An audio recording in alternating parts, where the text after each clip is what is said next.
27 февраля работники СМИ Абхазии отмечают свой профессиональный праздник. История этого дня связана с выходом в свет первого номера первой национальной газеты на абхазском языке «Апсны» в 1919 году. Газета «Апсны» существует и сегодня. Она является общественно-политическим изданием с тиражом около 1500 экземпляров. С момента выхода первого номера газеты, заложившей основы абхазской журналистики, изменилось не только это издание, но и сама журналистика. Так, с помощью обычного телефона каждый из вас сможет стать автором репортажа. Увидел, рассказал и выложил в интернет. Порой такое любительское видео набирает больше просмотров, нежели репортажи профессиональных журналистов. Рой Нагарба хорошо знаком многим пользователям сети Facebook. Короткие сообщения и прогнозы на своей официальной страничке – все это часть его повседневной жизни. Вот помните, да, вот полемика была, вот «Москва слезам не верит», да, когда вот дочь героя оппонирует сотруднику телевидения, который говорит, что с приходом телевидения умрет театр. Вот, и то же самое и здесь, да, вот как бы речь не идет о полной смерти некой области журналистики, а просто вытеснении. Нельзя, чтобы они в конфронтацию вошли. Вот эти сетевая, там, да, социальные сети и журналистика. То есть, если они друг другу помогут, окончательный продукт будет донесен до потребителя, до слушателя, до читателя. Блог – форма медиа. Контент постоянно обновляется, кроме того, есть возможность для полемики с автором. И это одно из главных отличий гражданской журналистики от традиционной. По мнению Роя Нагарба, блоги дополняют официальные СМИ. Так читатели имеют более подробную картину происходящего в стране. Несколько лет назад и очень серьезные СМИ, в том числе и Нью-Йорк Таймс, и Таймс, вот, Вашингтон-Пост, они игнорировали полностью гражданскую журналистику. А сегодня, вы обратите внимание, вот только заходите на их сайты, обязательно в левом или в правом углу какие-то блогеры, с которыми у них там уже есть контрактные отношения. То есть там, если обратить внимание, у некоторых блогеров есть галочка стоит, такая зеленая галочка. Это говорит о том, что он крутой блогер. Когда у Таймса начал падать рейтинг, когда люди уже газетный продукт уже фактически не покупали, на сайте было меньше людей, они договорились с одним известным блогером, который находился в это время уже в Сирии находился. Он просто фоткал, просто передавал такую информацию, фотоматериал и какие-то коротенькие комментарии. Надо сказать и о существенном недостатке информации, публикуемой в интернете, если речь не идет об официальных СМИ и их интернет-версиях. Ни для кого не секрет, что чаще всего это непроверенные данные, и многие используют это для черного пиара. Закон о СМИ был принят в Абхазии в 2004 году, но с тех пор медиарынок сильно изменился. Идет активное развитие компьютерных технологий, появляются новые интернет-ресурсы. Поэтому в закон о СМИ 10 февраля этого года были внесены изменения. Закон, принятый в 2004 году, естественно, не мог регламентировать всех сфер деятельности средств массовой информации, в частности, интернет-ресурсов. За это время, особенно в последние годы, естественно, всемирная паутина активно развивается, этот процесс не мог быть в стороне, от этого процесса не могла быть в стороне Абхазия. Вот, и в последнее время появилось очень много интернет-ресурсов, которые никак не регулируются нашими органами власти. Предлагается все интернет-ресурсы, которые появляются или уже появились, мы обяжем их обязательно пройти перерегистрацию, регистрироваться в Министерстве юстиции, получать соответствующее свидетельство и начинать свою деятельность на территории республики. С развитием новых технологий абхазская журналистика, да и вообще мировая, переживают переходный этап. Доступность интернета позволяет каждому человеку, имеющему телефон с выходом в интернет, получать информацию в любом месте в удобное для него время. Поэтому традиционные СМИ вынуждены трансформироваться. Многие считали, что с появлением радио и телевидения печатные СМИ прекратят свое существование. Но, как мы видим, в магазинах и киосках все еще есть печатные газеты и журналы. А значит, они все еще востребованы.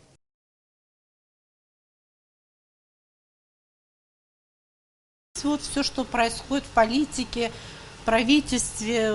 В этом они публикуют очень много. Есть что почитать.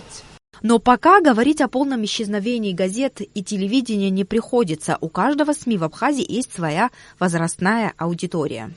Где вы получаете информацию? Мы везде, отовсюду. И интернет, и газеты читаем, и не знаю, что, телевидение смотрим. А что интереснее для вас? Все.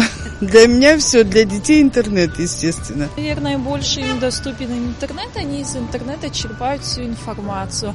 А более старшее поколение, наверное, предпочитают газеты и телевидение, а кто-то радио больше слушает.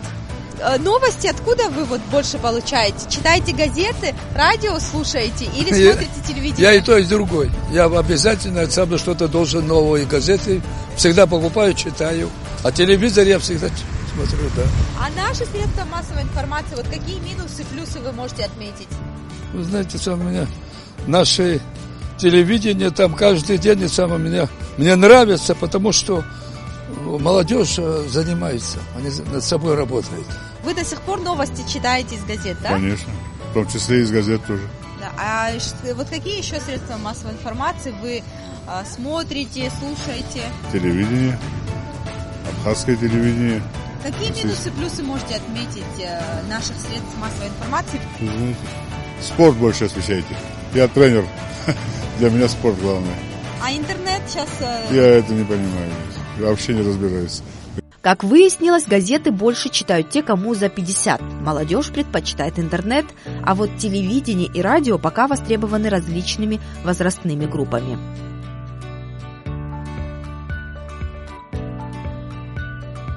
Дома вряд ли кто-то слушает радио, но в дороге и за рулем для многих радио является главным источником информации.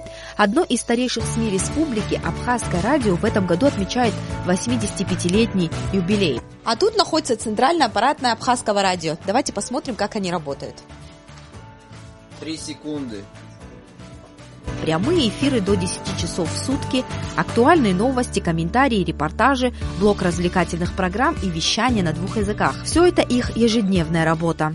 Самое главное для журналиста – это донести правильную информацию. Немного легче тем, кто работает на телевидении, на мой взгляд. Не потому, что я работаю на радио, а для нас, для тех, кто работает на радио, у нас есть только текст, и мы должны донести до слушателя это так, чтобы он мог принять точную информацию. А сейчас идет прямой эфир на Абхазском радио.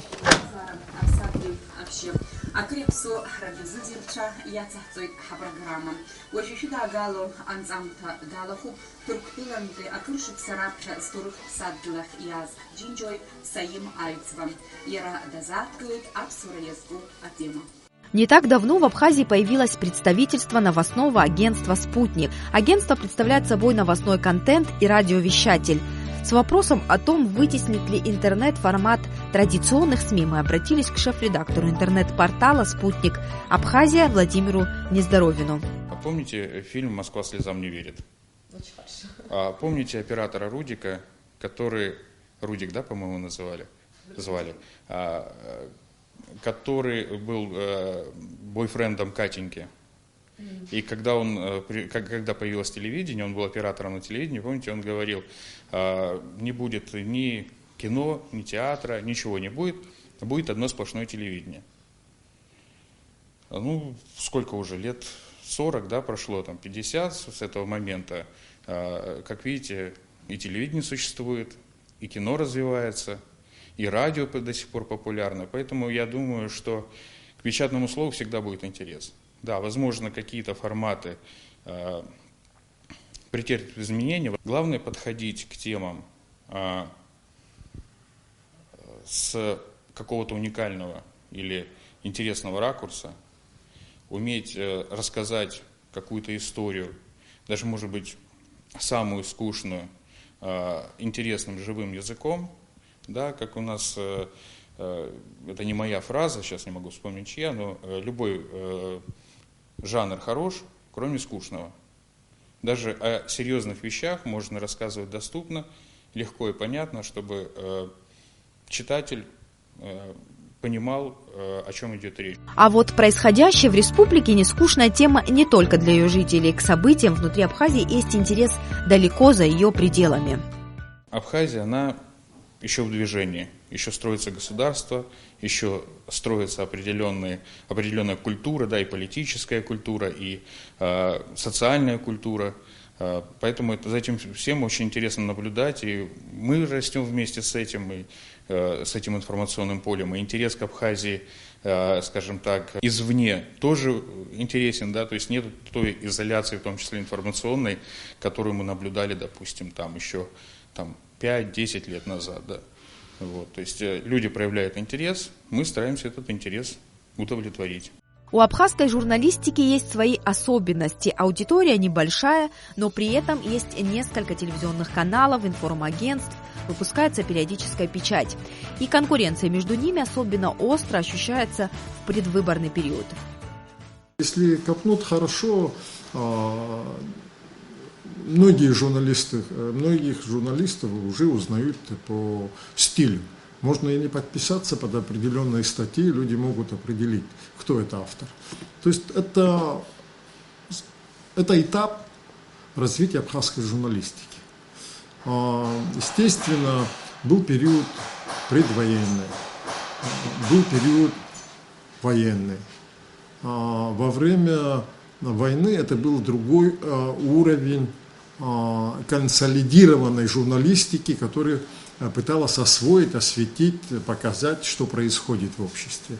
Тогда при ее внутренней творческой конкуренции, это была консолидированная журналистика. Одни из основных функций журналистики – формирование общественного мнения и функция общественного контроля. Поэтому масс-медиа часто называют четвертой властью.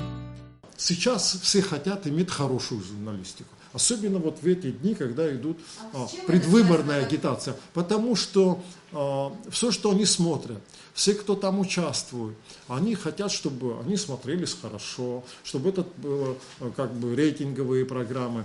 Но они забывают, что этим надо заниматься постоянно. Не бывает активной журналистики сегодня, когда им всем нужно, чтобы была хорошая политическая агитация, чтобы были разнообразные жанры, чтобы были опытные журналисты, чтобы эта дискуссия была на уровне CNN и выборов президента Соединенных Штатов Америки. Но надо учитывать, какой опыт у этих телекомпаний, у этих политиков и какой опыт здесь. И это грубое, жесткое сравнение, мы переключили из CNN и BBC, перешли на Абазу, абхазское телевидение или на любую газетную полосу или на радиостанцию, это грубое сравнение. В том, что и в настоящее время СМИ востребованы обществом, сомнений нет. Большинство средств массовой информации республики не переставали работать даже во время Отечественной войны народа Абхазии, предоставляя объективную информацию о происходящем в республике. Ненормированный рабочий день, готовый в любое время дня и ночи быть на месте происшествия, работать в экстремальных условиях, порой подвергая себя опасности – все это издержки профессии. Но возможность развиваться самим и познавать мир вместе со зрителями и читателями дают журналисту намного больше.